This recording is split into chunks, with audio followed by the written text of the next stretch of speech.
This is a demonstration of the Neslab Thermoflex 3500 air-cooled recirculating chiller. It has a digital controller with user interface for ease of operation. It has a temperature range of between +5 to +40 degrees C and a cooling capacity of 3,500 watts at 20 degrees C. The reservoir volume is 1.9 gallons and it is powered by 208 volts AC single phase.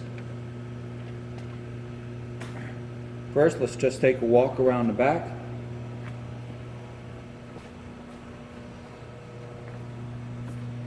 So your main power plug. This is the main switch to turn on the unit.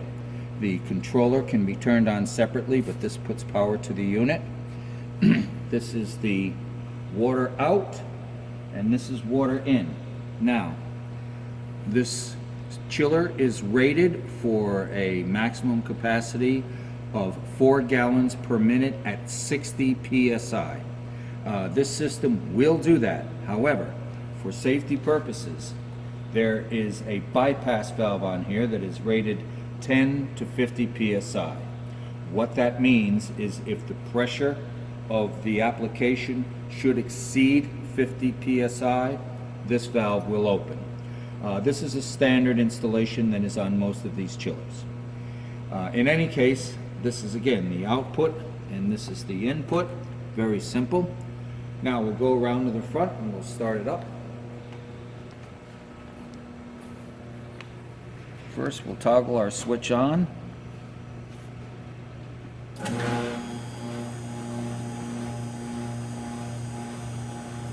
Now presently we have the system set for 20 degrees C. What I'm going to do is I'm going to change the set point. If you push mode once, you'll see that it'll say SP, which is for set point, and then you can either toggle up or toggle down. So we're going to go down all the way to the minimum temperature.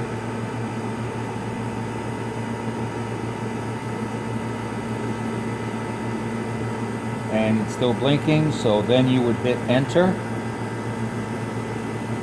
And now very shortly this will start to cool down to its lowest temperature of 5 degrees C.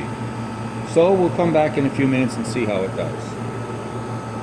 Okay, we're back now, and we're almost down to our 5 degrees C mark.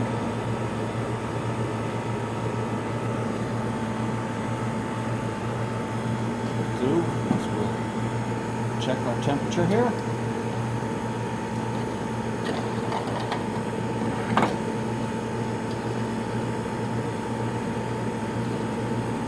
Wow, we're right on the mark.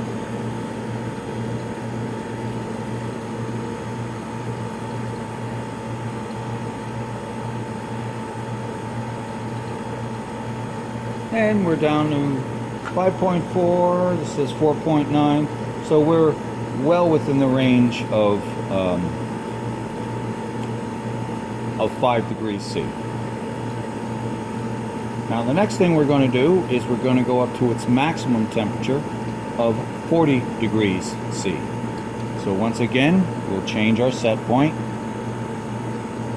We'll raise it up.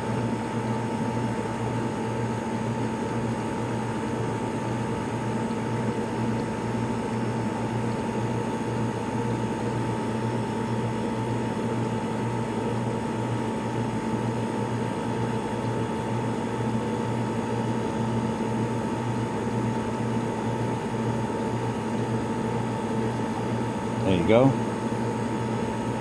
And we will enter.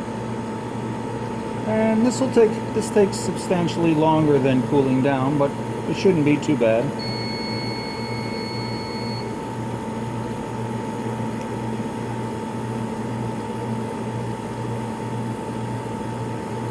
That buzzer you just heard was very good. That's our low temperature alarm.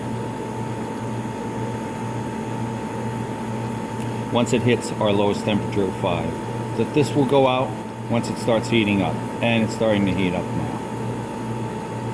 So we'll come back in a little bit and see how we're doing at our higher temperature. We've returned, we've hit our high temperature. It shows a reading of 40.3, and the high temperature alarm has worked. As you can see, it says high T. When we were down to 5 degrees, it said low T, so those two safety precautions are working correctly. We show 39.8, so that's pretty close. Now what we're going to do is we're going to go back down to room temperature.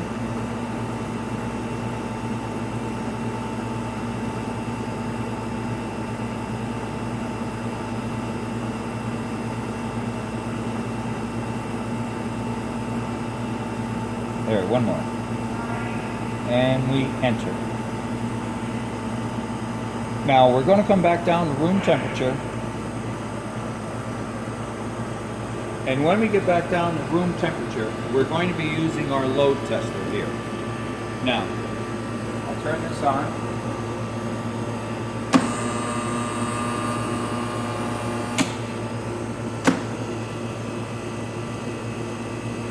What this allows us to do is simulate the load for each of the chillers that we test.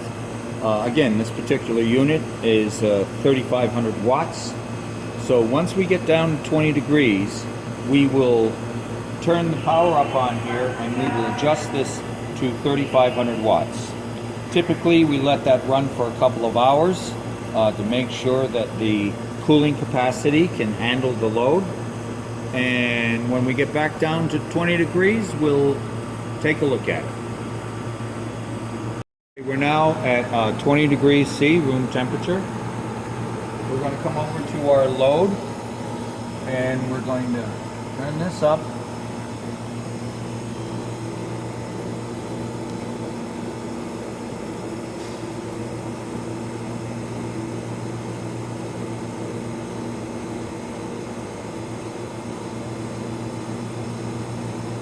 To approximately 3,500 watts.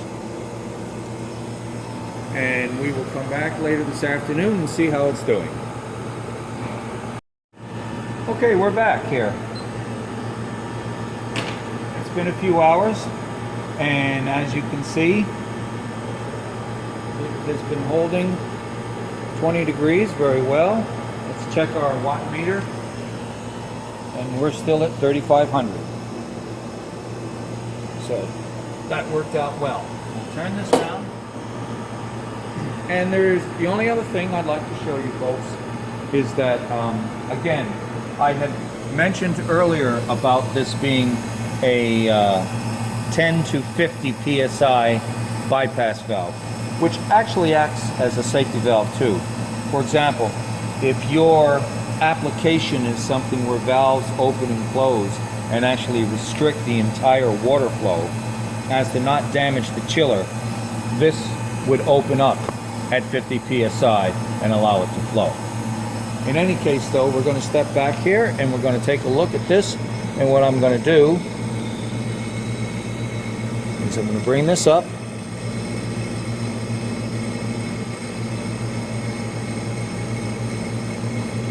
Here's 40,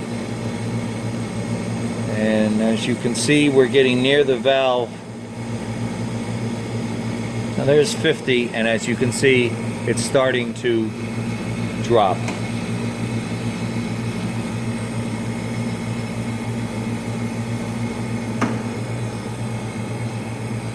In any case, again, if you were to remove this, you could run this thing up much higher than 60, but it's not recommended. You can change these valves if need be, but presently this system runs very well up to 50 psi.